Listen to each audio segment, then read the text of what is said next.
On est avec Thomas, champion de France et champion du monde carrelage. On est quand même sur un petit palmarès qui pèse un petit peu là, non?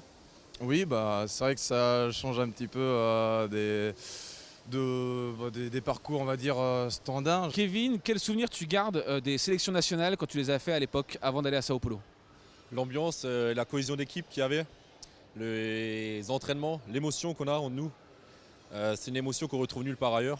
On est vraiment porté par cette ambiance et puis on est à fond dans ce qu'on a à faire, donc c'est vraiment une sensation extraordinaire. Médaillé d'or France, donc là c'est la joie qui explose et on sait que le chemin fait que de commencer pour les internationaux et que ça va être encore plus dur après, mais on est juste heureuse sur le moment. Cette expérience, elle vous bouleverse complètement dans votre façon d'être, oui, aussi bien dans la vie de tous les jours qu'au travail.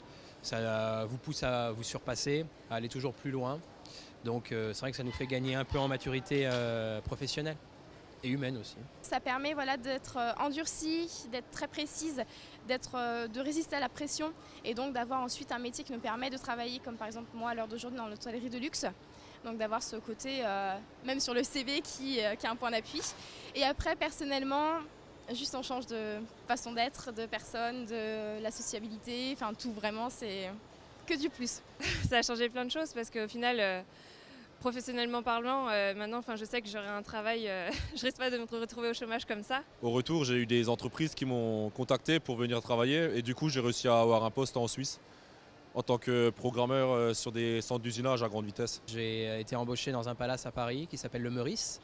J'y suis resté 2 ans et demi et là depuis 2 mois j'ai pris ma première place de sous-chef, toujours à Paris, dans un restaurant qui a une étoile Michelin. Je travaille pour les palaces et hôtels 5 étoiles à l'international, donc dans les 5 plus grosses compagnies et je change de pays à peu près tous les 7 mois. Un petit mot peut-être pour les concurrents, qu'est-ce que tu peux leur dire et comment on appréhende ça?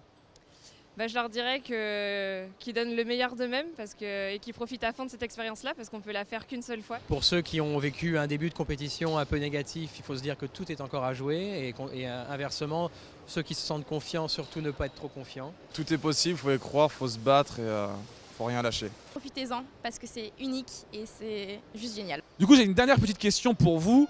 Les vestes équipe de France, sincèrement entre nous, est-ce que ça aide pour pécho? T'as qu'à essayer, tu verras bien. Avec plaisir. Moi, ça m'a pas vraiment porté chance, hein. Mais je veux bien te prêter. Hein. Fais-en bon usage. Bien sûr, je ferai hyper gaffe. Nickel. J'ai ça. Et tu nous dis surtout les résultats, si ça marche. Parce que si ça marche, je la récupère. Hein. Ouais, évidemment, évidemment. Super, j'ai une veste, j'ai tout ce qu'il faut. On va aller essayer demain pour savoir si ça fonctionne, pour avoir un peu de succès. On va tester.